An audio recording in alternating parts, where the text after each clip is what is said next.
don'ts, and when to stop, or if the code word for okay, I'm not comfortable anymore and stuff like that. Y'all get all of those things out of the way, and then it'll be set in stone that y'all know.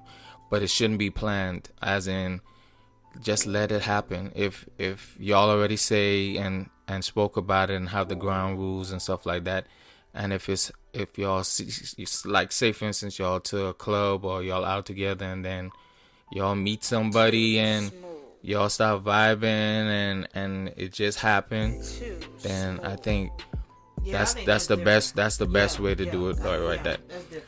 And especially, like I said, of course you're gonna be safe.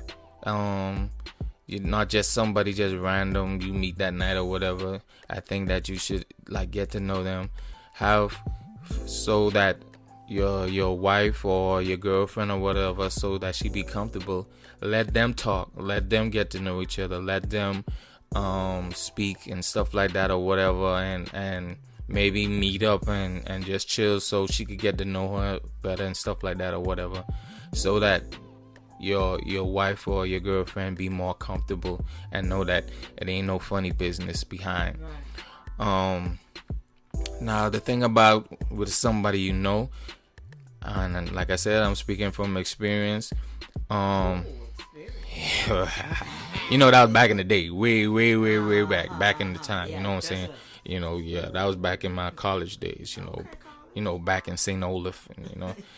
But the thing about it is, you have to be careful with that, because sometimes if it's somebody you know, and then you get into that sexual conversation and stuff like that, maybe this person been attracted to you, just never know how to approach it or how to say anything, because they know you're married or they know you have somebody, and they didn't want to spoil that. But now that you bring that up, they taking this now as their opportunity to say, oh, now I might have a chance.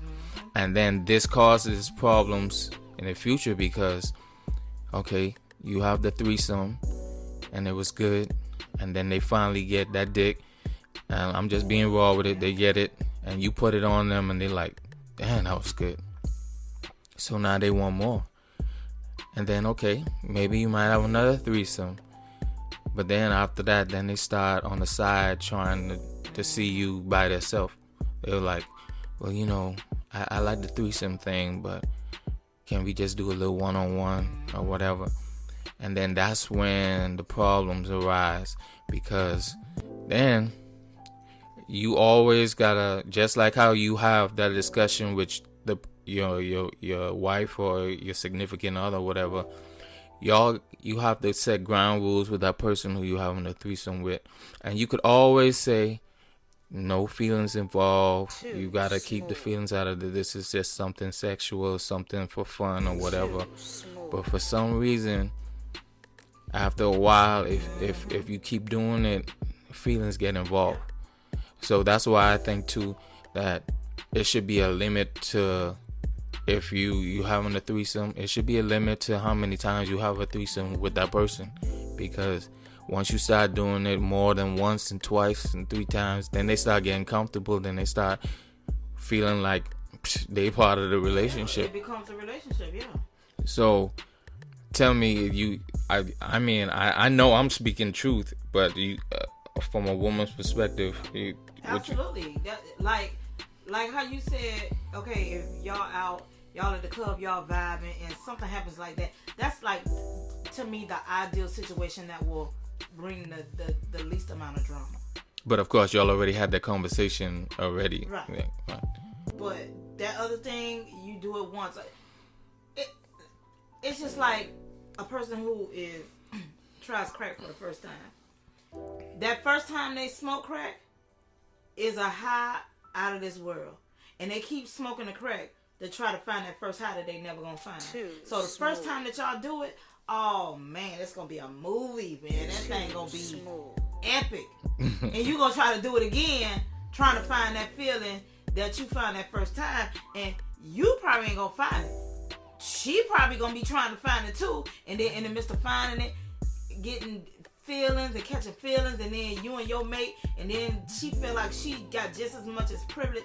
It's just, I don't know. It's just no. my thing is, if that's what y'all want to do, if that's what y'all want to do every now and then, go to swingers club. So when you leave the club, you ain't got to worry about them people no more anyway. Yeah, and then like I said too, it's a lot of lifestyle Poly. things like that. Some people just into that, and that works for them. And they have groups. You could shoot. They got groups on Facebook and stuff like that you could join. It's places on the web that you could Google and check it out or whatever. And just like she said too, like it's swingers clubs and stuff like that.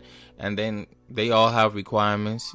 They get tested and all that stuff and everything. So that part you don't have to worry about with diseases and stuff like that and all that.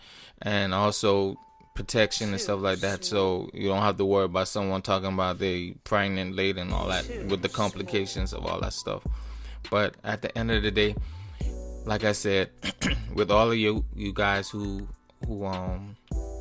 commented or who sent in the questions, all I'm gonna say is with threesomes could be a wonderful thing. It could be something that spices up your relationship, but it's only if you guys have that type of relationship. You gotta know your relationship.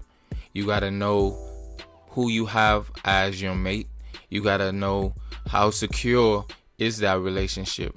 How secure are you with your body? How secure your wife or your girlfriend is with her body?